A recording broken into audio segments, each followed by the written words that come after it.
Hello everyone, welcome to mission Gurukul के daily current affair session में आपका स्वागत है। आज का हमारा फोकस 3 जून के न्यूज़ पे रहेगा। तो बिना डिले के स्टार्ट करते हैं हम लोग अपना डेली करंट अफेयर सेशन। तो स्टार्ट करने से पहले एक क्वेश्चन, जैसे कि हमने कल भी दिया था, आज एक क्वेश्चन जो है ये है कि सेंट्रल एम्प्लॉयमेंट गारंटी काउंसिल को किसके द्वारा हेडेड होता है। तो ये आप कमेंट करके बताइए, तब तक हम लोग अपना करंट अफेयर सेशन शुरू करते हैं। और सेशन में के बीच में हम लोग जानेंगे कि इस काउंसिल को कौन हेड करता है। तो चलिए, सबसे पहली न्यूज़ रही है कि सेंटर ने इंक्रीज कर दिया है बोरोविंग लिमिट ऑफ स्टेट्स, और वो 3% से बढ़ा करके 5% कर दी गई है। और ये 5% किसकी होगी? तो 5% of gross state domestic product होगी ये। तो इसके कंडीशंस क्या क्या हैं, उसको हम एक क्वेश्चन सॉल्व करके देखते हैं। तो क्या है? Consider the following statement regarding the condition increased insisted by centre to avail increased borrowing limit. तो उसमें आपको इनकरेक्ट स्टेटमेंट चूज करना है। तो centre has increase the borrowing limit to 5%। तो ये तो हमने अभी देखा न्यूज में, तो ये सही है स्टेटमेंट। फर्स्ट एडिशनल बोरोविंग जो 3% से 3.5% जो स्टेट की बोरोइंग होगी, उसमें कोई भी कंडीशंस नहीं लगाई गई है। तो ये स्टेटमेंट सही है। तो हाँ, बिल्कुल सही है। Next 1% will be in 4 equal tranches. जो नेक्स्ट 1% होगा, यानी 3.5% से 4.5% तक होगा, वो क्या होगा? Each linked by clearly specified measurable and feasible reform actions. जो नेक्स्ट 1% होगा वो लिंक्ड होगा। जो 4 ट्रांसेस हैं, 4 इंस्टॉलमेंट ट्रांसेस, मतलब 4 इंस्टॉलमेंट है, वो जो क्लियरली लिंक्ड होना चाहिए रिफॉर्म एक्शन से। अगर स्टेट उस रिफॉर्म एक्शन लेने के लिए अगर बोरोविंग कर रही है तो उससे लिंक्ड होना चाहिए। तो ये भी आपका स्टेटमेंट सही है। और remaining 0.5% will be given if, जो ये 4 मेजरेबल जो इंस्टॉलमेंट में जो एक्शन लिए जाएंगे, जो रिफॉर्म किए जाएंगे, उससे लिंक्ड होगा। अगर उसमें अच्छा परफॉर्मेंस होता है तो नेक्स्ट 0.5% आपको और भी बोरोविंग करने की इजाज़त दी जाएगी। तो ये तो आपका स्टेटमेंट हो गया।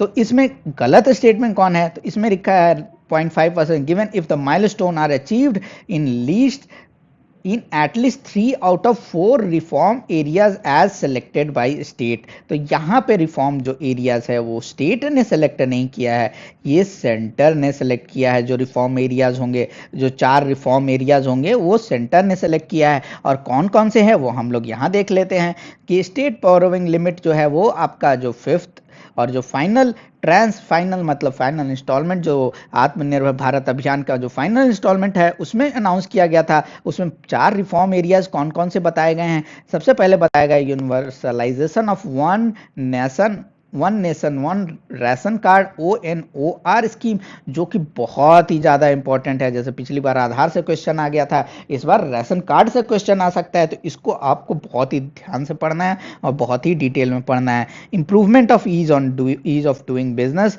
यानी लेबर लॉ रिफॉर्म कीजिए, ईज ऑफ डूइंग बिजनेस बढ़ाइए।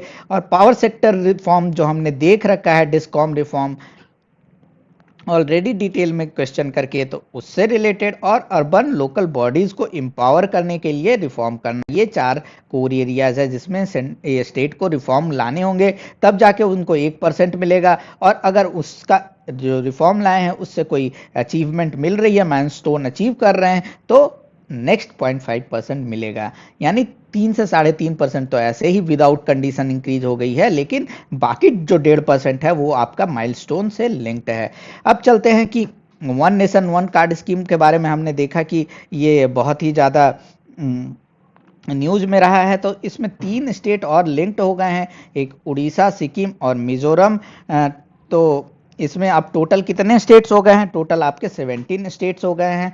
तो ये भी एक बहुत ही ज़्यादा इंपॉर्टेंट है। इस पे एक क्वेश्चन और कर लेते हैं ताकि हमारा और क्लैरिटी बढ़े। Consider the following statement regarding one nation one ration card scheme. तो क्या होगा इसमें? स्टैंडर्ड फॉर्मेट जो बनाया जाएगा राशन कार्ड का, क्योंकि ये एक पूरे through out nation one ration card होगा, तो जो स्टैंडर्ड फॉर्मेट होगा उसमें हम लोगों ने डिफरेंट स्टेट के जो फॉर्मेट हैं उसको यूज़ किया है। तो ये बिल्कुल सही स्टेटमेंट है। It has national portability. तो हाँ, बिल्कुल नेशनल पोर्टेबिलिटी है। और बाइलिंगुअल होगा, हिंदी और इंग्लिश में। ये स्टेटमेंट आप बताइए कमेंट करके कि सही है या नहीं।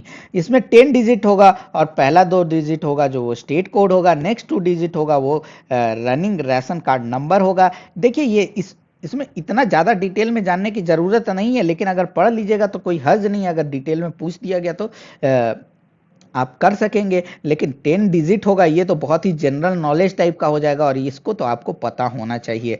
खास करके 10 डिजिट के बाद जो डिवीजन है वो नहीं पता हो तो भी चलेगा। हमारा करंट फैसिलिटी जो है हमने देख लिया कि 17 स्टेट्स और यूटीज ऑलरेडी इसमें इनरोल हो चुके हैं, तो ये फिगर चेंज होने वाला है और चेंज होते रहेगा, तो जैसे जैसे चेंज होगा आपको अपडेट करते रहना है। यहाँ पे गलत स्टेटमेंट ये था कि बाइलिंगुअल होगा, लेकिन हिंदी और इंग्लिश में सिर्फ नहीं, यानी एक लैंग्वेज आपका या तो हिंदी होगा या तो इंग्लिश होगा, और जो दूसरा लैंग्वेज होगा वो आपका रीजनल लैंग्वेज होगा। तो जहाँ पे रीजनल लैंग्वेज हिंदी है तो वहाँ पे हिंदी भी हो गया और इंग्लिश भी हो गया। जहाँ असमीज़ है तो या तो असमीज़ एंड इंग्लिश में कर दिया, असमीज़ एंड हिंदी कर दिया। ठीक है, तो ये तो प्रपोज्ड है, इसमें अभी और भी ज़्यादा डिटेल्स आएंगे न्यूज़ में, तो हम लोग उसको देखेंगे। फार्म सेक्टर में बहुत ज़्यादा रिफॉर्म किए गए हैं और ये बहुत ही ज़्यादा इंपॉर्टेंट है आपके लिए, तो इसको भी पढ़ लेते हैं ढंग से। तो एसेंशियल कमोडिटीज़ एक्ट में रिफॉर्म किया गया है, उसमें जैसे कमोडिटीज़ लाइक सीरियल्स, पल्सेस, और ये हमने पहले भी देखा था कि लॉकडाउन बढ़ा था तो बहुत सारे जो कमोडिटीज़ थे उसको एसेंशियल कमोडिटीज़ एक्ट में डाला गया था, ताकि उसका होर्डिंग ना किया जा सके, उसका प्राइस को ब्लैक मार्केट में इंक्रीज करके बेचा ना जा सके। अब क्या है, अमेंडमेंट आया है कि बहुत सारे कमोडिटीज़ को उससे निकाल दिया गया है। क्यों निकाल दिया गया है? तो कौन कौन से कमोडिटीज़ हैं, जैसे cereals, pulses, oil seed, edible oils, onion, potatoes. क्यों निकाल दिया गया है? ताकि अगर आपका अभी प्राइस लो है तो फार्मर्स लोग कुछ उसको स्टॉक करके रखे कि अभी हम बेचेंगे तो अभी तो नुकसान हो रहा है, लेकिन स्टॉक भी नहीं कर सकते अगर एसेंशियल कमोडिटीज है, तो इसमें फार्मर को बहुत ज़्यादा नुकसान होता है। तो इसलिए निकाल दिया गया है ताकि फार्मर को एक टाइप से लिबरल इन्वायरमेंट मिल सके कि हम अपना कमोडिटी जब चाहें तब बेच सके, और ये तो जब चाहे तब बेच सके और जिसको चाहे उसको भी बेच सके। उसके लिए क्या किया गया है, एपीएमसी एक्ट में रिफॉर्म किया गया है। उसमें फार्मर और ट्रेडर की फ्रीडम रहेगी कि आप, जरूरी नहीं है कि जो आपका मार्केट है उसी में आप बेचें, आप बाहर भी बेच सकते हैं और दूसरे स्टेट में भी बेच सकते हैं। और उसमें सारे जो टैक्सेस और सेस थे वो भी रिमूव कर दिए गए हैं, वो हमने यहाँ लिख दिए हैं। इसमें इसका नाम भी दिया गया है one India one agricultural market, जो बहुत पहले से टैग चलते आ रहा है। ई नैम पोर्टल का भी एक टाइप से टैग है। तो उसमें क्या है कि ये ऑर्डिनेंस के थ्रू लाया गया है। बेसिकली क्या किया जा रहा है, जो एपीएमसी एक्ट है उसको रिफॉर्म करके उसमें फार्मर्स को जो प्राइस जो लगा रखे हैं उससे अच्छा प्राइस मिले, इसलिए रिफॉर्म्स लाए गए हैं। अब चलते हैं हम लोग जो आखिरी से जो इम्पोर्टेंट आया है इसी में रिफॉर्म में, उसमें यह है कि फार्मर जो हैं अब एग्रीमेंट कर सकेंगे, वो फ्री है एग्रीमेंट करने के लिए। किससे? तो प्रोसेसर, एग्रीगेटर, होलसेलर और large retail exporters, large retailers और एक्सपोर्टर्स हैं, उनके साथ एग्रीमेंट कर सकेंगे। इसका एक एग्जांपल देखते हैं कि जैसे जो पोटैटो फार्मर्स हैं बहुत सारे जगह के, वो अब इजीली, जैसे मैकडी है, मैकडी आपका क्या फ्रेंच फ्राइज बनाता है, तो इजीली उनके साथ एग्रीमेंट कर सकेंगे कि चलिए आप पोटैटो मेरे लिए उगाइए और जो भी आपका उपज होगा वो हम फिक्स्ड ये प्राइस में खरीद सकेंगे। ये आपका हो गया लार्ज रिटेलर्स के साथ एग्रीमेंट। कोई एक्सपोर्टर है, वो बोला कि आप पोटैटो उगाइए, आपका जो भी उपज होगा वो हम एक्सपोर्ट करेंगे। हो सकता है पोटैटो के अलावा भी और भी कोई सामान होते हैं। इससे क्या होता है कि एक एग्रीमेंट हुआ, तो जो रिस्क हुआ, लेट से फ्लड आ गया तो उस पे, या फिर बहुत ज़्यादा पोटैटो का उपज हो गया और पोटैटो का मार्केट में प्राइस क्रैश कर गया, तो उन सारे रिस्क से एक टाइप से कवर फार्मर पे ना जाके अब बड़े बड़े रिटेलर्स पे जा रहा है। इससे ये फ़ायदा हो गया कि रिस्क जो है फार्मर पे ना रहा, और दूसरा ये फ़ायदा हुआ कि मॉडर्न टेक्नोलॉजी, जैसे मैकडी होगा तो वो बोलेगा कि हमें छोटा पोटैटो नहीं चाहिए, हमें बड़ा ही स्पेसिफिक ब्रांड का पोटैटो चाहिए, तो वो उनको सीड भी प्रोवाइड करेंगे। तो उससे क्या हुआ कि स्पेशल मॉडर्न टेक्नोलॉजी का भी एक्सेस फार्मर्स को मिल रहा है। तो ये एक इंपॉर्टेंट न्यूज़ थी, इसलिए इसको हमने डिटेल में देख लिया। उसके अलावा इसमें कीवर्ड्स क्या क्या थे, किसान क्रेडिट कार्ड, प्रधानमंत्री मत्स्य संपदा योजना, फूड एंड माउथ डिजीज और ब्रुसेलोसिस ब्रुसेलोसिस एक डिजीज़ है, उस वो न्यूज़ में थी, हर्बर कल्टीवेशन। तो ये सारे हम लोगों ने मोस्टली देख रखे हैं। फूड एंड माउथ डिजीज़ हमने पहले देख रखा है, ब्रुसेलोसिस हमने नहीं देख रखा है। तो ये साइंस एंड टेक का, साइंस का टॉपिक है डिजीज सेक्शन का, लेकिन फिर भी हम लोग यहीं पे देख लेते हैं इसको, क्योंकि इंपॉर्टेंट है ये हो गया। तो ब्रुसेलोसिस क्या होता है, इसमें क्या इनकरेक्ट स्टेटमेंट चूज करना है, ये बैक्टीरिया से होता है। तो हाँ बिल्कुल, इसका अगर हो गया तो सिम्टम्स क्या हैं, फीवर होगा और इसको दूसरे नाम, ये एक्सक्यूज मी, ये दूसरे नाम्स जो हैं उसके क्या क्या हैं, तो मेडिटेरेनियन फीवर, माल्टा फीवर, ये सब भी बोला जाता है। और ये मोस्टली जो हैं वो स्प्रेड होते हैं किसके थ्रू, तो animal to people, mostly by unpasteurised dairy products के थ्रू ये स्प्रेड होते हैं। और जो इसकी वैक्सीन है जिसके बारे में बात की गई थी स्कीम में, वो कौन कौन सी वैक्सीन है, RB51। और RB51 क्या इसमें किसको किसको दिया जाता है, तो ये एनिमल्स को दिया जाता है, ह्यूमंस को नहीं दिया जाता है, ताकि वो रेजिस्टेंट हो सके ये डिजीज से, ताकि जो एनिमल जो बीमार हैं इस डिजीज से, उससे ह्यूमन तक ये डिजीज ना पहुंच सके, क्योंकि ये एनिमल टू ह्यूमन भी ट्रांसमिशन होता है। ठीक है, तो इसलिए इसको भी जान लिया कि एनिमल को वैक्सीन दिया जाता है ये स्कीम में भी, ये इसका वैक्सीन, और फूड एंड माउथ डिजीज का भी वैक्सीन दिया जाता है। अब चलते हैं हम लोग पॉलिटी सेक्शन में। पॉलिटी सेक्शन में NHRC न्यूज में रहा है। NHRC आपका बहुत ही इंपॉर्टेंट सेक्शन है पॉलिटी का, और इस पर क्वेश्चन आते हैं। तो क्यों न्यूज़ में रहा है, तो उन्होंने नोटिस इशू किया है होम मिनिस्ट्री को, रेलवे को, और बिहार और गुजरात के गवर्नमेंट को कि जो डेथ हो रहे हैं माइग्रेंट वर्कर्स के, इसके लिए उन्होंने सुओ मोटो, मतलब खुद से कॉग्निजेंस लिया है कि मीडिया में जो रिपोर्ट्स आ रहे हैं उसको देख के खुद से कॉग्निजेंस लिया है कि आप लोग ह्यूमन राइट्स का वायलेशन कर रहे हैं, तो इसके लिए नोटिस इशू किया है। तो इसमें ये क्वेश्चन आना बहुत ही मुश्किल है कि कौन कौन से स्टेट को NHRC ने वो नोटिस दिया है। हमें पढ़ना है कि इसमें NHRC क्या है, NHRC अगर स्टैट्यूटरी बॉडी है तो उसका कंपोजिशन क्या है, ये सारी चीज़ें हम लोग पॉलिटी में पढ़ते हैं। तो ऐसे न्यूज़ आए तो जहाँ भी आपका नोट्स बना हुआ है वहाँ से आप रिवीजन कर लीजिए। एक छोटा सा हमने डाल दिया है सेक्शन जिसमें हम लोग बता रहे हैं कि कंपोजिशन क्या है। तो कंपोजिशन क्या होता है, उसमें चेयरमैन प्लस 5 मेंबर्स होते हैं।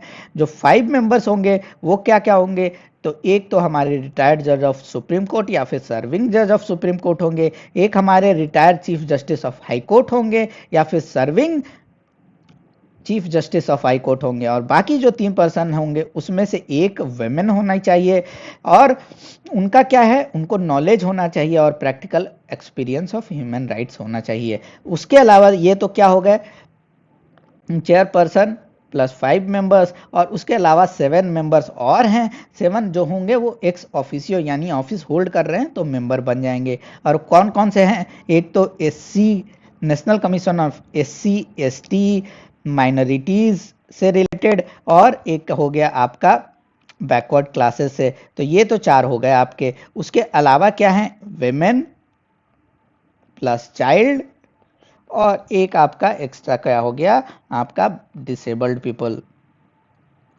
तो ये जो इनके जो कमिश्नर्स होते हैं वो इसके एक्स ऑफिसियो मेंबर होते हैं। अब चल लेते हैं, इसको हम लोग लिंक करते हैं। देखिए ये जो टॉपिक है इसको स्टैटिक पार्ट से लिंक करके क्वेश्चन 2 कर लेते हैं। तो क्या है हमारा, कंसीडर द फॉलोइंग, इसमें हमें क्या करना है, फिर से इनकरेक्ट स्टेटमेंट चूज करना है। तो कब एस्टैब्लिश हुआ है, तो ये 1993 में किस एक्ट के against, protection of human rights के एक्ट जो है उसके थ्रू एस्टैब्लिश हुआ है। और वो एक्ट आपका स्टेट ह्यूमन राइट्स कमीशन को एस्टैब्लिश करने की बात करता है। तो ये स्टेटमेंट बिल्कुल सही है। Commission is a multi member body consisting of chairman plus 5 members, तो ये बिल्कुल स्टेटमेंट अभी सही है, अभी हमने देखा। और जो चेयरपर्सन होंगे जिसका हमने यहाँ पे क्वालिफिकेशन नहीं दिया है, वो क्या होंगे, या तो retired chief justice of India या फिर जज ऑफ सुप्रीम कोर्ट होंगे। तो ये भी स्टेटमेंट हमारा बी स्टेटमेंट भी सही हो गया। और they are appointed by president on recommendation of 6 member committee, जो 6 जो मेंबर कमिटी होती है, एक कमिटी होती है जो रिकमेंड करती है कि कौन से मेंबर इसमें इसको कौन से मेंबर, जैसे ये तो क्वालिफिकेशन हो गई, अब इसको अपॉइंटमेंट कैसे मिलेगा? तो एक कमेटी है जो रिकमेंड करती है, और वो 6 मेंबर कमेटी है जो प्रेसिडेंट को रिकमेंड करती है, उसके बाद उनका अपॉइंटमेंट होता है। तो वो 6 मेंबर कमेटी क्या है वो हमें कमेंट करके बताइए। उसके अलावा ये इसके फंक्शंस क्या हैं,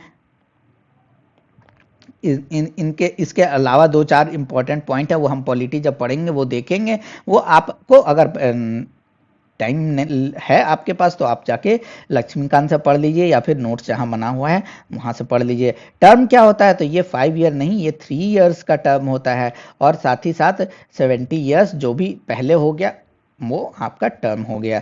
तो यहाँ पे रॉन्ग स्टेटमेंट कौन हो गया? डी हो गया। अब चलते हैं हमारा आखिरी इस पे क्वेश्चन क्या है कि कौन से स्टेट ने ह्यूमन राइट्स कमीशन बनाया नहीं है अभी तक? एक्ट ने तो प्रोविजन दे दिया कि बना देना चाहिए, लेकिन कौन कौन से स्टेट ने नहीं बनाया? तो अरुणाचल प्रदेश, नागालैंड और मिजोरम ने नहीं बना रखा है। तो इसका answer all of the above हो गया। अब साइंस में चलते हैं। साइंस में न्यूज आ रहा है कोरोनल हीटिंग प्रॉब्लम, जो हमने मैग्नेटिक और जो सोलर सन स्पॉट्स के बारे में एक बार न्यूज में देखा था, उसमें हमने कोरोना के बारे में एक बेसिक थोड़ा सा ओवरव्यू लिया था। यहाँ पे फिर से कोरोना न्यूज में आया है, तो उसके बारे में हम लोग जान लेते हैं। तो क्या है उसके बारे में थोड़ा सा पढ़ लेते हैं, उसके बाद 1-2 क्वेश्चन कर लेते हैं ताकि हमारी क्लैरिटी बढ़ जाए। तो corona is the outer most part of the sun's atmosphere, और ये usually hidden by bright light of the sun. यानी कोरोना का जो यूजुअली जो है वो ब्राइटर, और जो बाहर का सन है, जैसे ये सन है उसके बाहर का एक कोरोनल लेयर टाइप का होता है, उसको वो यूजुअली ज़्यादा ब्राइट नहीं होता है, सन ज़्यादा ब्राइट होता है, तो यूजुअली ये दिखता नहीं है ये लेयर। और इसको देखने के लिए हम लोग ये कब ऑब्जर्व कर सकते हैं? जब सोलर इक्लिप्स में ये जब सन छुप जाता है तो हम देखेंगे बाहर में एक आउटर रिंग टाइप का दिखता है, और वो क्या होता है? वो कोरोना होता है। तो ये तो हो गई बातें। इसको जो ये न्यूज़ था कि अभी रिसेंटली डिस्कवर हुआ है flashes of radio light emitting from the sun, और ये रेडियो लाइट इमेटिंग ये क्या है? तो इसको किस चीज़ के थ्रू ऑब्जर्व किया गया है? तो ये ऑब्जर्व किया है म्यूरिसन वाइड फील्ड एरे, ये एक रेडियो टेलीस्कोप है, उसके थ्रू ये ऑब्जर्व किया गया है। और ये क्या क्या है ये रेडियो लाइट्स? तो रेडियो लाइट्स और signals under study result from the beam of electrons accelerated in the aftermath of magnetic explosion on the सन।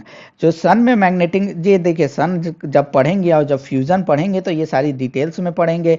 तो जो सन में जो एक्सप्लोजन हो रहा है, जो मैग्नेटिक एक्सप्लोजन हो रहा है, उससे जो इलेक्ट्रॉन्स होते हैं, क्योंकि इलेक्ट्रॉन्स आर चार्ज पार्टिकल, और चार्ज पार्टिकल जो मैग्नेटिक फील्ड में अगर चेंजेस होंगे तो उसमें फोर्स लगेगा, और जब फोर्स लगता है तो एक्सेलरेट होते हैं। तो उसका रिजल्ट है कि रेडियो लाइट्स और सिग्नल उसका आउटपुट है, जिसको ऑब्जर्व किया जाता है और उसको स्टडी किया जाता है, और उसके लिए एक टेलीस्कोप यूज़ किया जाता है, उसको हम लोग बोलते हैं MWA। यहाँ पे MWA क्या है ये हमने दे दिया है, म्यूरिसन्स वाइल्ड फील्ड एरे। ठीक है, यहाँ पे एक वर्ड छूट गया है, उसको आप ऐड कर लीजिएगा। MWA हमने लिखा है म्यूसन, ये क्वेश्चन में आप ऐड कर लीजिए। अगर आपको आता है इसका आंसर तो आप कमेंट करके बताइए। और इसको नैनो फ्लेयर्स भी बोला जाता है, और इसको किसने डिस्कवर किया ये बहुत ही ज़्यादा डिटेल में है, इसमें बहुत ही ओवरव्यू में आप पढ़ लीजिएगा। थोड़ा सा क्वेश्चन कर लेते हैं जो कि ज़्यादा इंपॉर्टेंट है, और ये बहुत ही बेसिक जो आपकी अंडरस्टैंडिंग या बेसिक जीएस होता है उस पर बेस्ड है, तो इसको आपको कर लेना है। तो ये क्वेश्चन क्या है कि corona is about 100 million time less dense than which makes corona much less brighter than the surface. ये देखिए लेस डेंस है, इसलिए आपका लेस ब्राइटर होता है। कोई भी चीज़ बहुत ज़्यादा डेंस है और बहुत ज़्यादा ही उसमें एनर्जी है, तो उसकी जो इंटेंसिटी ऑफ लाइट होगी, जो उसका ल्यूमिनस वैल्यू होगा, उसका ल्यूमेन जो होगा, जो unit measure intensity of light, वो बहुत हाई होता है। तो ये स्टेटमेंट सही हो गया। Corona is 100 times hotter than sun surface.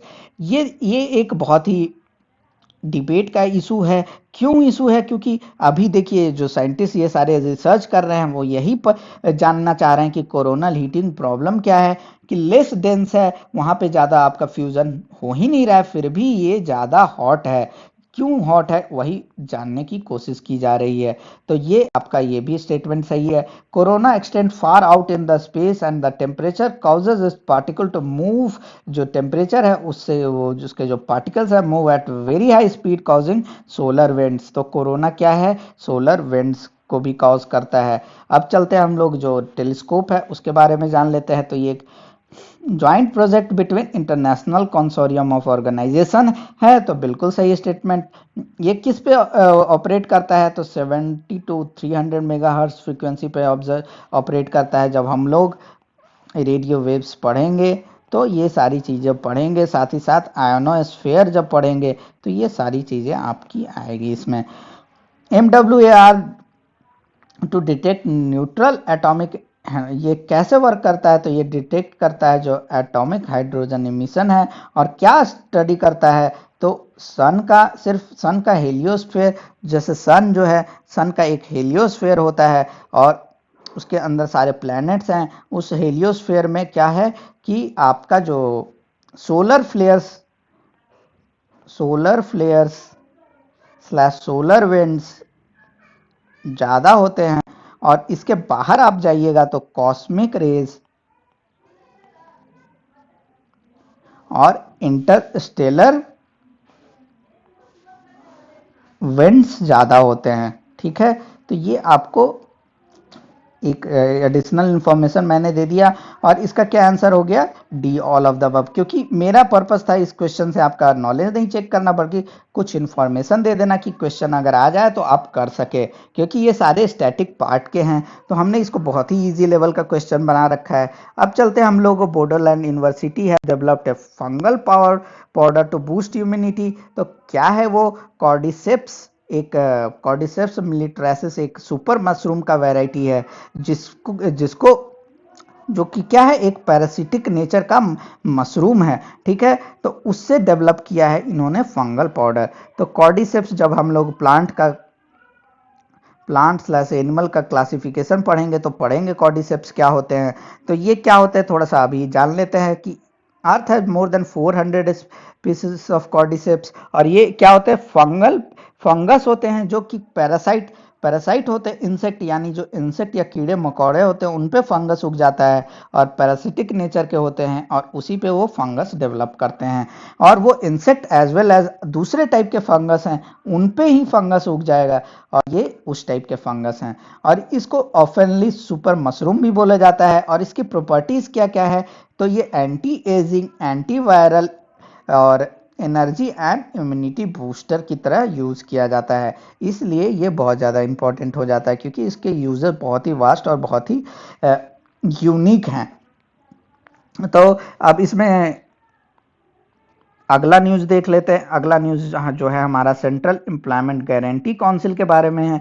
देखने में तो ये मिनिस्ट्री ऑफ लेबर का लग रहा है, लेकिन इसका आंसर क्या है, मिनिस्ट्री ऑफ रूरल डेवलपमेंट। और इसका वर्क क्या है, काउंसिल, और ये काउंसिल मॉनिटर करता है मनरेगा को, मनरेगा का जो एक्ट है उसका इम्प्लीमेंटेशन है, ये सारे एस्पेक्ट्स को मॉनिटर करता है। तो ये इसका जो सबसे पहले हमने क्वेश्चन दिया था उसका आपका आंसर क्या हो गया, उसका आंसर हो गया मिनिस्ट्री ऑफ रूरल डेवलपमेंट। और क्योंकि ये थोड़ा सा ट्रिकी टाइप का था, लेकिन हाउएवर दिस इज स्टैटिक, ये जो क्योंकि आपका स्कीम्स स्टैटिक पार्ट में आ जाता है अब, क्योंकि डायनेमिक है, लेकिन वो उसको इतना ज़्यादा इंपॉर्टेंट हो गया है कि हर साल 4-5 क्वेश्चन आ रहे हैं तो उसको आपको स्टैटिक कंसीडर करना पड़ेगा। और मनरेगा हमेशा न्यूज़ में रहता है, लेकिन क्योंकि पुराना स्कीम है तो लोग इसको इग्नोर कर देते हैं, तो आपको मैंने ये पॉइंट ऐड कर दिया क्योंकि ये न्यूज़ में आ रहा था। अब चलते हैं हम लोग, which of the following statement regarding corona virus type virus का न्यूज चल रहा है तो उस पर क्वेश्चन कर लेते हैं कि कोरोना वायरस टाइप दुनिया में अभी तक की 11 वैरायटीज़ के हम लोगों ने देखे कि ये वायरस भी है, उसमें भी म्यूटेशन होता है तो उसमें भी टाइप्स होते हैं। तो अभी तक हम लोगों ने 11 आइडेंटिफाई कर लिया है, जिसमें कि 6 टाइप के इंडिया में ऑलरेडी अवेलेबल है। उसमें सबसे ज़्यादा डोमिनेंट कौन सा वैरायटीज़ है जो इंडिया में अवेलेबल है, उसका नाम हमने A2A दिया है। जो सेकंड मोस्ट डोमिनेंट है वो A3I है। तो इसमें हमारा क्या हुआ कि सारा स्टेटमेंट हमारा ऑल ऑफ द अबव सही है। ये एक टाइप से इंफॉर्मेशन है, ये सारे टाइप के इंफॉर्मेशन क्योंकि बहुत ज़्यादा डीप में है, क्वेश्चन आने की प्रोबेबिलिटी कम है, लेकिन हम लोग इसलिए दे रहे हैं कि अगर क्वेश्चन आ जाए तो आप लोग दूसरे लोगों से एज ले लें। दूसरे न्यूज में हम लोग देख लेते हैं साइक्लोन निसर्ग के बारे में। तो ये क्या है, तो ये अरेबियन सी का साइक्लोन है। It is headed toward coast line of northern Maharashtra and Gujarat. तो ये तो सही है, लेकिन हम अब आप जब इसको अगर स्टेटमेंट को ये क्वेश्चन अटेम्प्ट करेंगे तो आप यूपीएससी में भी देखेंगे कि ईस्टर्न और वेस्टर्न करके भी बहुत बार हम लोगों ने देखा है कि यूपीएससी कोई भी स्टेटमेंट को गलत बनाता है। तो आप ये नहीं सिर्फ आप महाराष्ट्र और गुजरात देख के टिक ना मार दे, पूरा स्टेटमेंट पढ़े और उसमें जो कीवर्ड्स हैं जो उसको भी आप देखें। तो ये वेस्टर्न कोस्ट पे होगा, ना कि ईस्टर्न कोस्ट पे। तो ये हमारा स्टेटमेंट गलत हो गया। तो इसका आंसर क्या हो गया, ए। उसके अलावा क्या है कि intensity will be much weaker then cyclone Amphan जो आया था उसके इससे पहले। और जो बे ऑफ बंगाल में जो होते हैं जो साइक्लोन्स वो मोर फ्रीक्वेंट और स्ट्रॉन्गर होते हैं। और क्यों होते हैं, क्योंकि अरेबियन सी का जो एक तो जो बनावट है वो भी डिफरेंट है। उसके अलावा जो अरेबियन सी का वाटर है वो मच कोल्डर है।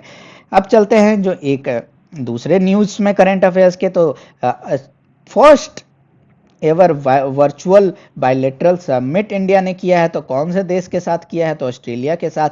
तो कभी भी कोई भी चीज़ का फर्स्ट होता है तो उसको आपको ध्यान में रखना है, क्योंकि क्वेश्चन आ सकता है कि फर्स्ट समिट किसके साथ हुआ है इंडिया का। ग्लोबल इकोनॉमिक प्रोस्पेक्ट एक रिपोर्ट है जो कि वर्ल्ड बैंक निकालता है, और ये सेमी एनुअल फ्लैगशिप रिपोर्ट है। और ये इस पे बहुत बार क्वेश्चन आ जाते हैं, और सेमी एनुअल है कि बायलैटरल है कि एनुअल है, ये सब क्वेश्चन भी आते हैं। तो आपको ये पता होना चाहिए, इसलिए हमने ये ऐड कर दिया है। हालांकि रिपोर्ट्स हमने डिस्कस कर रखे हैं। ये बीमल जटका कमेटी किस चीज़ से रिलेटेड है, ये कमेंट करके बताइए। तब तक हम लोग एक बहुत ही ज़्यादा इंपॉर्टेंट जो कि इंडस्ट्रियल रिलेशन से है रिलेटेड उसको कवर कर लेते हैं। तो नेशनल प्रोडक्टिव काउंसिल क्या है, एक national level organisation to promote productive culture. ठीक है, प्रोडक्टिव कल्चर इन इंडिया को प्रमोट करने के लिए बनाया हुआ है। और कौन से, established by ministry of industry government of India in 1958। और ये क्या है, एक ऑटोनॉमस एनजीओ टाइप का ऑर्गेनाइजेशन है, जिसमें कौन कौन से पार्ट होते हैं, रिप्रेजेंटेटिव ऑफ एम्प्लॉयर्स भी होते हैं, वर्कर्स भी होते हैं, और साथ ही साथ गवर्नमेंट, यानी ट्राईपार्टाइट बॉडी तो है ही। उसके अलावा भी टेक्निकल, प्रोफेशनल, इंस्टीट्यूशनल और अदर लोग भी इसके पार्ट होते हैं।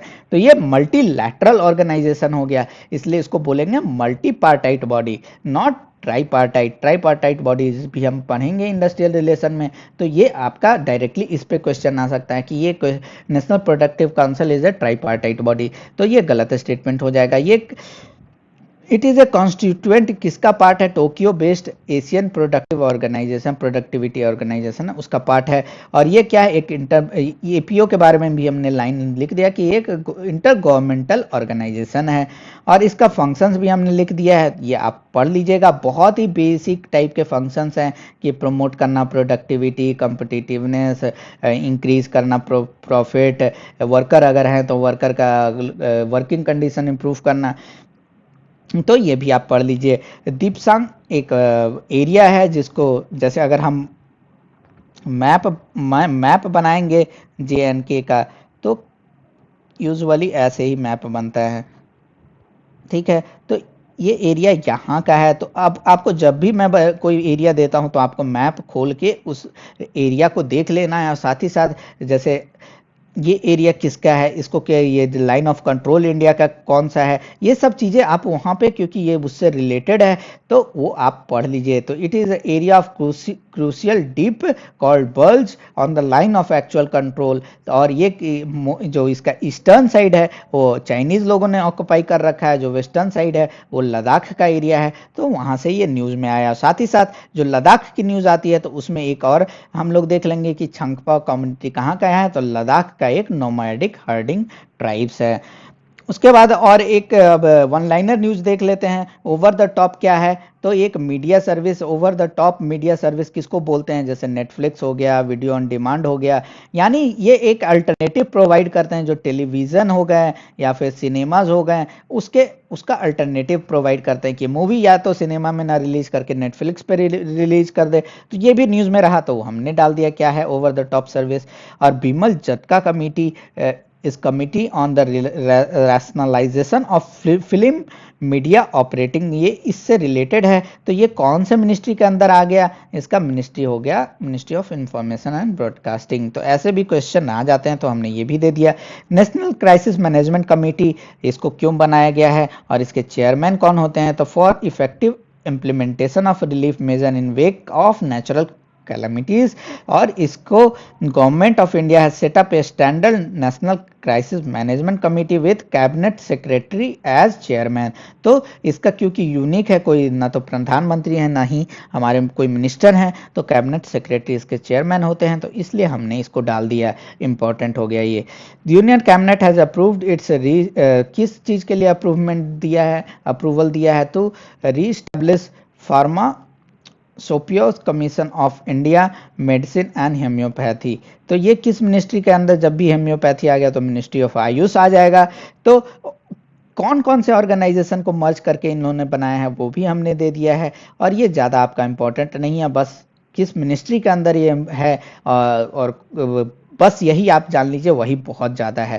तो यहीं पे हम लोग आज का करंट अफेयर सेशन ख़त्म करते हैं। आज थोड़ा सा टिपिकल वर्ड्स हुए, टिपिकल न्यूज़ हुआ, थोड़ा सा बड़ा भी न्यूज़ हो गया, लेकिन यूजुअली हम लोग होलिस्टिकली ही कवर करते हैं तो थोड़ा बड़ा हो जाता है। लेकिन आपको इस न्यूज़ या ये सेक्शन कवर करने के बाद आप कहीं भी जाएंगे, कोई भी न्यूज़ पोर्टल पे जाएंगे, तो इससे ज़्यादा यूपीएससी से रेलेवेंट न्यूज़ आपको एमसीक्यू बेस्ड एग्जाम के लिए रिक्वायर्ड नहीं है। तो इसलिए हम इसको होलिस्टिकली कवर कर रहे हैं, ताकि आपको ज़्यादा इधर उधर भाग दौड़ करना ना पड़े, और जो हम लोग काम 4 से 5 घंटे में कर रहे हैं वो आपको ईजिली वन आवर भी नहीं, 30 मिनट्स में आप इजीली इसको कवर कर सकते हैं। अगर नोट्स भी बना रहे हैं तो आपको 45 टू 50 मिनट से ज़्यादा नहीं लगेगा। अगर आप खुद से कवर करेंगे तो मिनिमम 4 टू 5 आवर्स लगेगा। तो जो टाइम आपका सेव हो रहा है, आप उसको यूज़ करके क्या कीजिए, उसको यूज़ करके कोई दूसरा सेक्शन है जैसे इंडस्ट्रियल रिलेशन या फिर हिस्ट्री हो गया, उसको आप कवर कीजिए, उसको बूस्टअप कीजिए। हम लोग बाकी करंट अफेयर्स में बहुत ही ज़्यादा सोर्सेज से बहुत ही अच्छे न्यूज़ और बहुत ही रेलेवेंट न्यूज़ कंपाइल करके ला रहे हैं, तो इस पर थोड़ा सा ट्रस्ट कीजिए, बस यही रिक्वेस्ट है। अगर वीडियो पसंद आए तो इसको लाइक एंड शेयर भी कर दीजिए। तो मिलते हैं कल फिर से डेली करंट अफेयर सेशन में, तब तक के लिए धन्यवाद।